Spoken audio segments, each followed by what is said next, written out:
এদিকে এরই মধ্যে ইউনূসকে সরিয়ে ফের গদি দখলের প্রক্রিয়া কি শুরু হচ্ছে বাংলাদেশ? যে কোনো সময় ক্ষমতা হারাতে পারেন ডক্টর ইউনূস, অবাক হওয়ার কিছু নাই। কারণ আমরা সবসময় একটা কথা বলে আসতেছি ভাই, যে দল গঠন করে যেটা অন্তর্বর্তীকালীন সরকার গঠন করা হয়েছে সব আওয়ামী লীগের দালাল দিয়ে করা হয়েছে, সব আওয়ামী লীগের দালাল দিয়ে করা হয়েছে। কোন রকম বিলম্ব না করে শেখ হাসিনার বিরুদ্ধে মানবতা বিরোধী অপরাধের মামলা করতে হবে। অন্তর্বর্তী সরকারকে এই পরামর্শ দিলেন বিশিষ্টজনরা। যুক্তরাষ্ট্রের ইলিনয় স্টেট ইউনিভার্সিটির শিক্ষক অধ্যাপক ডক্টর আলী রিয়াজ বলেন, এই গণহত্যার প্রধান অভিযুক্ত শেখ হাসিনাকে ফিরিয়ে এনে তার বিচার করা।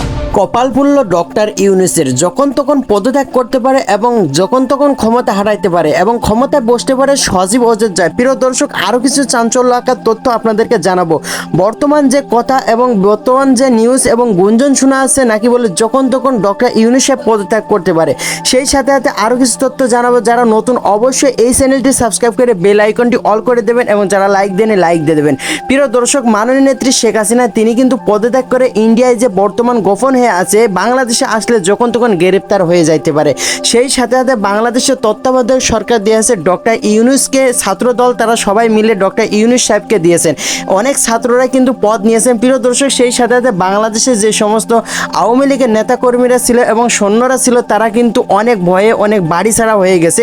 এদিকে পুলিশ প্রশাসন কিন্তু মাঠে নামতেছে না ভয়তে তাদেরকে যদি কোনো কিছু করা হয়, কারণ কিনা আওয়ামী লীগ সরকার থাকতে তাদেরকে দিয়ে অনেক কিছু করে দিয়েছে। প্রিয় দর্শক, আপনারা জানতে পেরেছেন যে ডক্টর ইউনূস পদত্যাগ করতে পারে, কিন্তু আসলে এটা সম্পূর্ণ মিথ্যা, এটা গুঞ্জন শোনা আছে। আপনারা মিথ্যায় কান দেবেন না। তো যারা সত্য নিউজ জানতে চান চ্যানেলটি সাবস্ক্রাইব করে সাথে থাকতে পারেন। তো সবাই ভালো থাকবেন, সুস্থ থাকবেন, দেখা হবে পরবর্তী দেশের কোনো খবর অথবা নিউজ নিয়ে। আসসালামু আলাইকুম।